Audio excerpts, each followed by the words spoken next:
Muhammad Abduh adalah seorang pemikir, teolog, dan pembaru dalam Islam di Mesir yang hidup pada akhir abad ke-19 dan awal abad ke-20.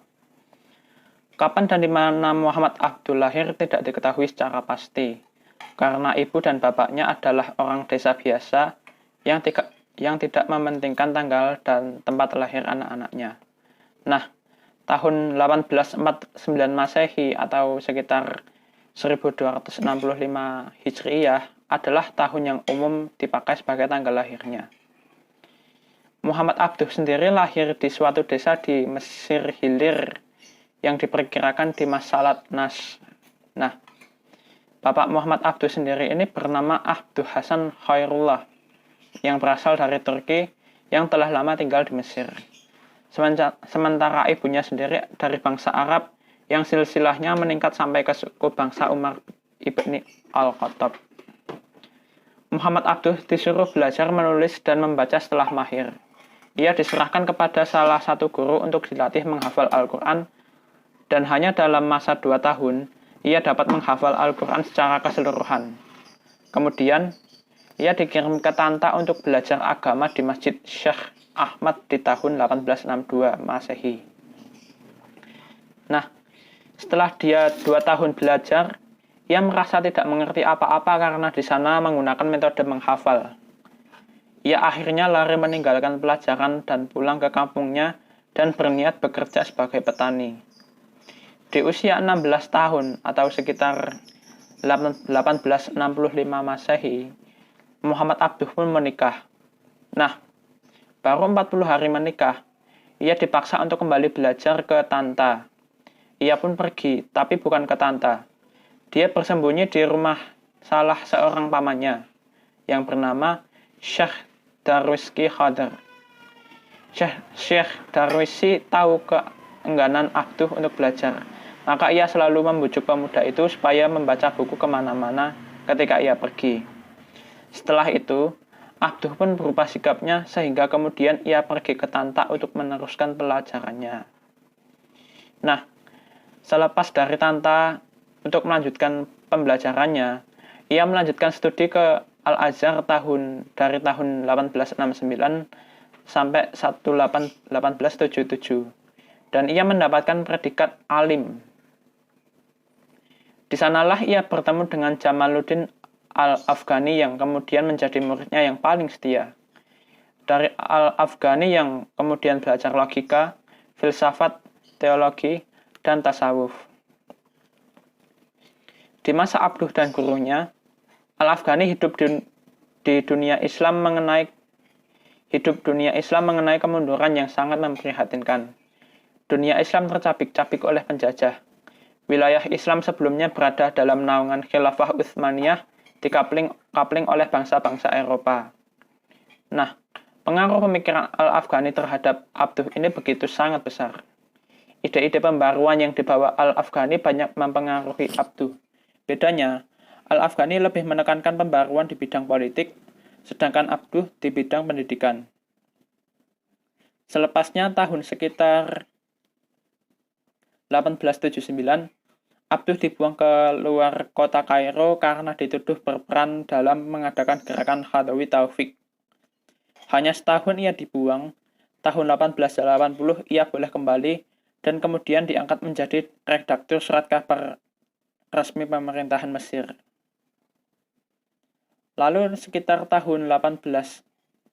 akhir tahun 1882, ia lagi-lagi dibuang. Tapi kali ini dibuang ke luar negeri dan ia memutuskan pergi ke Beirut. Alasan pembuangan ini adalah keterlibatan Abduh dalam revolusi atau pemberontakan Urabi Pasha. Baru setahun di Beirut, dia diundang Al-Afghani supaya datang ke Paris guna membentuk gerakan Al-Urwah Al-Wusqa. Tujuan gerakan ini adalah membangkitkan semangat perjuangan umat Islam untuk menentang ekspansi Eropa di dunia Islam. Terbitlah majalah Al-Urwah Al-Wusqa. Ide pemikiran berasal dari Al-Afghani, sedangkan ditulis yang mengungkapkan pemikiran itu dilakukan oleh Abduh. Majalah tersebut hanya bertahan 8 bulan dengan 18 kali terbit. Setelah itu, ia berpisah dengan gurunya. hijrahnya menuju Persia, ada juga yang mengatakan pergi ke Rusia. Sedangkan Muhammad Abduh sendiri kembali ke Beirut pada tahun 1885 Masehi. Di kota ini, ia pusatkan perhatiannya pada ilmu dan pendidikan. Ia mengajar di madrasah Sultaniyah dan di rumahnya sendiri. Pelajaran tauhidnya yang diberikan di madrasah Sultaniyah tersebut menjadi dasar dari risalah al-tauhidnya. Sekembalinya dari pembuangan, di akhir tahun 1888, ia mulai aktivitasnya. Karirnya dimulai dari menjadi sebagai hakim pengadilan negeri, kemudian menjadi penasihat Mahkamah Tinggi. Nah, di sela-sela kesibukannya sendiri sebagai hakim, ia berusaha memperbaiki pendidikannya di Al-Azhar. Ia ingin membawa ilmu-ilmu modern yang sedang berkembang di Eropa ke Al-Azhar. Namun, usahanya tidak berjalan mulus, bahkan usahanya kandas. Banyak tantangan dari para ulama-ulama yang berpegang pada tradisi lama. Kemudian, 1899, ia diangkat menjadi mufti Mesir, suatu jabatan yang paling resmi di Mesir dalam menafsirkan hukum syariat untuk seluruh Mesir. Di tahun yang sama pula, ia juga diangkat menjadi anggota Majelis Syuro.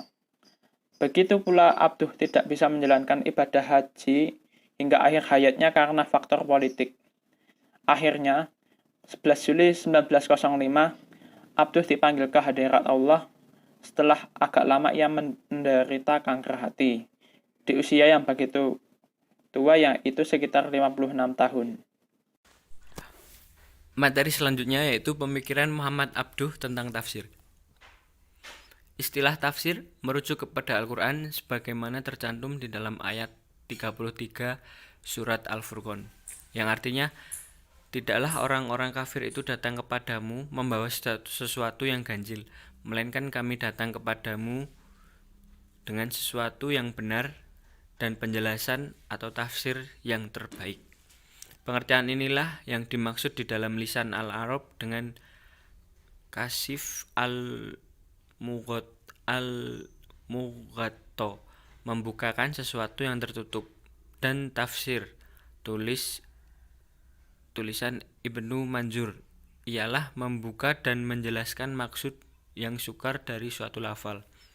Muhammad Abduh percaya bahwa Al-Quran diturunkan oleh Allah sebagai petunjuk menuju kebahagiaan semua manusia di dunia ini dan akhirat. Sementara ada berbagai upaya menafsirkan nas dari ahli tafsir yang membahas tidak dapat ditirunya Al-Quran, kata-katanya yang asing, makna esotersnya, tata bahasanya. Ulasan-ulasan seperti itu oleh Abduh dilihat tidak begitu bermanfaat karena tidak menyentuh kepentingan umat. Setiap manusia memahami wahyu Al-Quran menurut kemampuannya, entah dia itu berilmu ataupun bodoh. Orang memerlukan tafsir yang dapat memulihkan kepercayaan mereka kepada agama. Tafsir yang membuat orang dapat mengetahui kemujaraban doa, kehidupan moral, dan bagaimana cara menjauhkan kejahilan. Abduh menolak tafsir yang lazim pada zamannya, yang fokusnya adalah menafsirkan nas secara berbelit-belit. Baginya, kebutuhan yang mendesak adalah menciptakan tafsir fungsional atas Al-Quran untuk membantu memahami aturan, doktrin, etika, dan prinsipnya, sehingga menarik dan mendorong orang untuk beramal. Tafsir seperti itu melibatkan pemahaman yang tuntas atas makna nas untuk mendorong kaum muslimin mengikuti ajaran Allah. Dia tidak percaya bahwa kalau orang awam dapat memanfaatkan tafsir, maka tidak lagi diperlukan ahli yang tekun memahami kebenaran makna kata-katanya. Muhammad Abduh mengemukakan 5 syarat untuk ahli tafsir. Yang pertama, harus tahu makna kosakata Al-Quran dan menafsirkannya berdasarkan pemahaman masyarakat pada waktu wahyu diturunkan. Mufasir klasik menafsirkan kosakatanya berdasarkan pemakaian pada saat hidupnya, yaitu 3 abad pertama Islam, sehingga menafsirkannya dipengaruhi dengan keadaan yang ada di sekitarnya, dan tentu saja tidak relevan dengan kehidupan modern. Yang kedua, harus menguasai bahasa Arab. Untuk menjamin otentitas tafsirnya, bahasa Arab, kata Abduh, sudah turun derajatnya, tak lagi jadi wahana bagi karya seni dan ilmu pengetahuan seperti dahulu. Agar Islam maju, maka bahasa Arab harus maju. Ini dapat terjadi bukan dengan berpaling ke buku yang digunakan di Al-Azhar, tetapi dengan kembali ke karya pakar pada saat Islam berada di titik puncaknya. Yang ketiga, harus tahu baik kondisi manusia. Al-Quran berbicara panjang lebar mengenai watak manusia. Hukum Tuhan tak berubah dan hukum yang mengatur jaya dan runtuhnya suatu bangsa. Seorang mufasir harus mengetahui ajaran Al-Quran tentang perkembangan bangsa, kekuatan dan kelemahannya, kebesaran dan kemundurannya, pengetahuan dan kebodohannya, keimanan serta kekufurannya. Yang keempat, harus ahli dalam konteks periode kenabian untuk dapat memahami celaan Al-Quran terhadap kehidupan masyarakat pada masa itu, di mana di antara praktik mereka yang tidak dapat diterima. Yang terakhir, harus mengetahui kehidupan tentang Nabi. Selanjutnya, metodologi tafsir Muhammad Abduh. Menurut Abduh, mempelajari dan menggali tafsir Al-Quran secara mendalam bukanlah sesuatu yang mudah. Bahkan ia termasuk bidang yang paling sulit namun sangat penting. Titik kesulitan tersebut menurutnya karena disebabkan oleh beberapa hal. Di antaranya ialah karena Al-Quran merupakan kalam samawi atau sabda langit yang diturunkan dari haribaan Tuhan semesta alam kepada hati penutup para nabi, yaitu Nabi Muhammad SAW. Dan ia mengandung begitu banyak pelajaran dan ilmu pengetahuan yang agung, maka tidak akan mungkin bisa menemukan mutiara hikmah yang terkandung di dalamnya kecuali orang-orang yang mempunyai hati bersih dan akal yang cemerlang. Meskipun demikian, dalam hal ini Muhammad Abduh adalah satu-satunya ulama di antara sekian banyak ulama Al-Azhar yang secara terang-terangan menyerukan dakwahnya kepada pembaharuan dan pembebasan diri dari belenggu taklid. Maka ia menggunakan kebebasan akalnya dalam setiap tulisan-tulisannya maupun penelitiannya. Abduh tidak menempuh dan mengikuti terhadap sesuatu yang ia anggap baku dan kaku dari pemikiran serta statement-statement para pendahulunya. Sehingga dari situ muncullah gagasan-gagasan serta ide Abduh yang dianggap kontroversial dan sangat kontras dengan pemikiran para ulama sebelumnya. Banyak dari kalangan ulama Mesir yang marah dan geram dengan sikap Abduh tersebut, namun tidak sedikit pula para pengikut dan muridnya yang telah banyak mengikuti jejaknya. Beberapa aspek yang membedakan Abduh dengan kebanyakan mufasirin sebelum dan sezamannya karena ia telah mengambil dasar tersendiri yang ia jadikan sebagai landasan dan alat bedah dalam menafsirkan Al-Quran. Landasan Abduh dalam penafsirannya ialah bagaimana mendapatkan pemahaman terhadap Al-Quran yang merupakan pondasi dasar agama dengan berbagai macam kandungannya yang dapat mengarahkan manusia menuju kebahagiaan dunia dan akhirat. Sebab menurut Abduh, inilah tujuan tertinggi dari Al-Quran. Adapun pembahasan-pembahasan lain yang menyertai merupakan konsekuensi atau aksi lanjutan dan jalan untuk mencapai tujuan tersebut. Setelah Abduh menetapkan landasan dasar tersebut dalam ranah penafsirannya, ia beranjak mengkritik kelalaian para mufasirin dari tujuan utama ini, yaitu tentang apa yang ada dalam Al-Quran dari petunjuk dan bimbingan. Lalu mereka perluas pembahasan tafsir mereka kepada bentuk lain dari segi balaghah, nahwu, perbedaan-perbedaan dalam hukum fikih, dan berbagai macam maqasid yang dinilai oleh Abduh justru dapat mengaburkan maksud asli dari kitab suci, sekaligus mengarah kepada egoisme dan fanatisme terhadap kepentingan mazhab masing-masing. Materi selanjutnya akan dilanjutkan oleh teman saya. Melanjutkan materi dari teman saya. Dalam menanggapi fenomena tersebut, Syekh Muhammad Abduh itu mengklasifikasikan corak penafsiran itu menjadi dua bagian. Corak penafsiran yang pertama yaitu adalah penafsiran yang kering dan jauh dari ruh ketuhanan sekaligus kitabnya. Yang beliau maksudkan di sini itu adalah penguraian atau perincian perkata, lalu kedudukan kalimat dalam i'rab dan penjelasan dari apa yang telah disyaratkan oleh kandungan ungkapan-ungkapan serta isyarat dari disiplinnya ilmu tersebut. Nah, corak penafsiran yang kedua itu adalah metode penafsiran yang digunakan oleh para mufasir dengan memahami maksud dari ucapan.